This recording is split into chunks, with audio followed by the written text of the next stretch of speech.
Hello everyone. आज हम पढ़ेंगे some basic concept of chemistry के बारे में।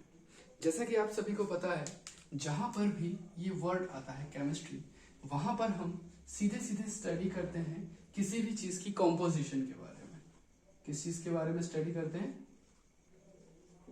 Composition of anything. Composition of anything means कोई भी चीज किस चीज से मिलकर बनी है, जिन चीजों से वो मिलकर बना है, कंस्टिट्यूएंट्स जिसे हम कहते हैं, उनका बिहेवियर क्या है। फॉर एग्जाम्पल, अगर मैं कहूं वाटर, पानी जो हम पीते हैं, अगर हम इसकी कॉम्पोजिशन के बारे में पढ़ें तो वो आ जाता है केमिस्ट्री के अंदर। इट मीन्स कि पानी जो है उसका केमिकल फॉर्मूला है H2O। ये मिलकर बना है हाइड्रोजन से और ऑक्सीजन से। फिर इन दोनों के बीच में जो रेशो है हाइड्रोजन और ऑक्सीजन का, वो है 2:1।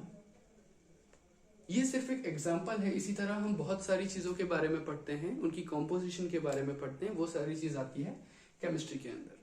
तो आज हमें देखना है some basic concept of chemistry की। जब हम केमिस्ट्री के डेप्थ में स्टडी करते हैं, ऐसे किसी भी टॉपिक के अंदर उसकी कॉम्पोजिशन को स्टडी करते हैं, तो उसे स्टडी करने के लिए वो कौन सी बेसिक चीजें हैं जो हमें ऑलरेडी पता होनी चाहिए। उसमें सबसे इंपॉर्टेंट चीज हो जाती है आपकी एटम।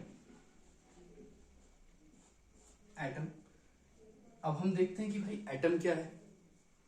एटम को हम डिफाइन कर सकते हैं ये कहते हुए कि वो किसी भी चीज की स्मॉलेस्ट यूनिट है जिसे हम कट नहीं कर सकते।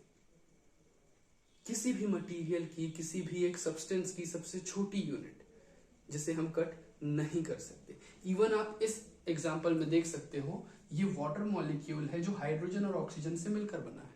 अगर हम यहां देखें तो ये हाइड्रोजन का एक मॉलिक्यूल है H2। इसे स्प्लिट करेंगे तो हाइड्रोजन के 2 एटम बनते हैं, एक ये हाइड्रोजन एटम और ये हाइड्रोजन एटम।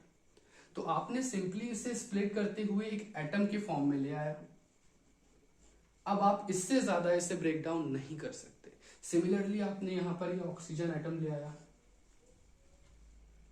आप किसी भी चीज को सिंप्लीफाई करके उस एक पॉइंट तक ला सकते हो जिसके बाद आप उसे और ज्यादा ब्रेक डाउन नहीं कर सकते।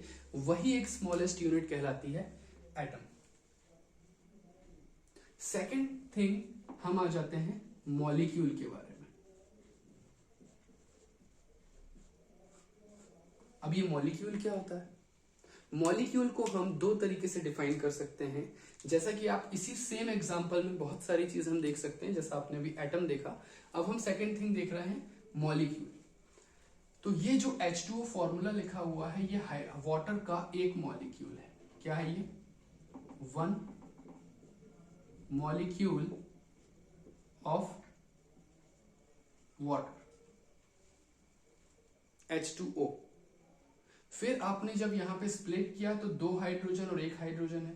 जब आप किसी एलिमेंट को रिप्रेजेंट करते हैं, लाइक हम काफी सारे आप लोगों ने देखा होगा, H2 ऑक्सीजन को रिप्रेजेंट करते हैं, H2 क्लोरीन को रिप्रेजेंट करते हैं, Cl2, राइट। तो ये सारे क्या है? ये आपके पास हैं मॉलिक्यूल्स, जिसे आप क्या कहते हैं? Monoatomic molecules.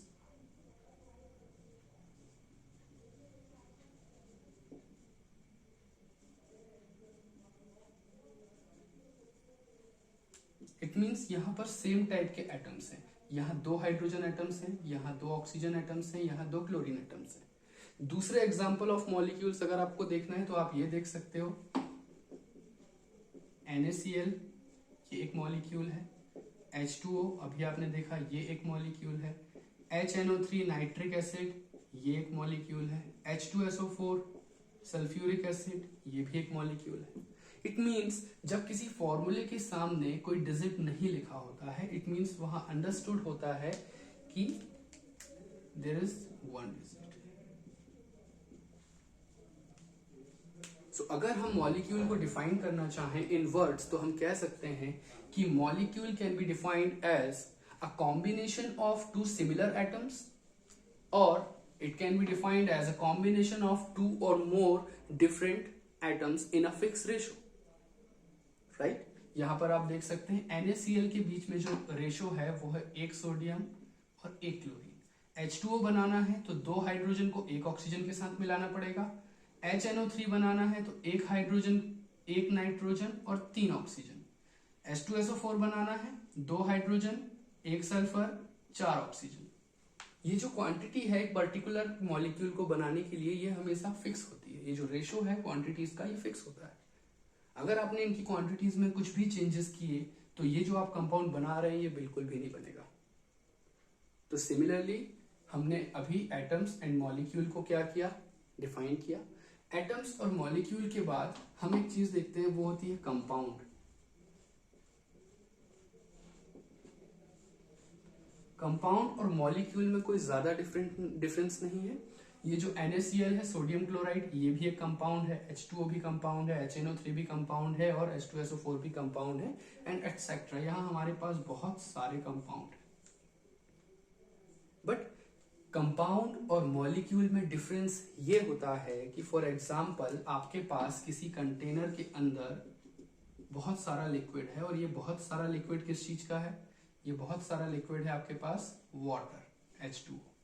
अब इतनी सारी क्वांटिटी में अगर आपके पास वाटर प्रेजेंट है, ठीक है, और जब आप इसका एक सिंगल एक यूनिट लेकर निकाल कर लाते हो तो जिसे आप कहते हो एक वाटर मॉलिक्यूल 1 H2O। ऐसे बहुत सारे वाटर मॉलिक्यूल यहां पर प्रेजेंट। तो मॉलिक्यूल को डिफाइन हम करते हैं कि किसी भी कंपाउंड की जो स्मॉलेस्ट यूनिट होती है, राइट। किसी भी इस कंपाउंड मतलब इतने सारे मॉलिक्यूल्स में से हमने एक निकाला तो इस एक को हम मॉलिक्यूल भी कहेंगे और ये अपने आप में क्या है, एक कंपाउंड, राइट। हम किसी कंपाउंड की स्मॉलेस्ट यूनिट को मॉलिक्यूल कह सकते हैं। लेकिन जब इतनी सारी क्वांटिटी में ये यहाँ पर प्रेजेंट है तो हम इस इतने पूरे को, इस सारी क्वांटिटी को मॉलिक्यूल नहीं कहेंगे। मॉलिक्यूल सिर्फ एक सिंगुलर नंबर है। मॉलिक्यूल को अगर हम डिफाइन करना चाहें तो मॉलिक्यूल हम एक सिंगुलर नंबर के लिए यूज करते हैं, एक पर्टिकुलर यूनिट के लिए। और कंपाउंड ये प्लूरल हो जाता है।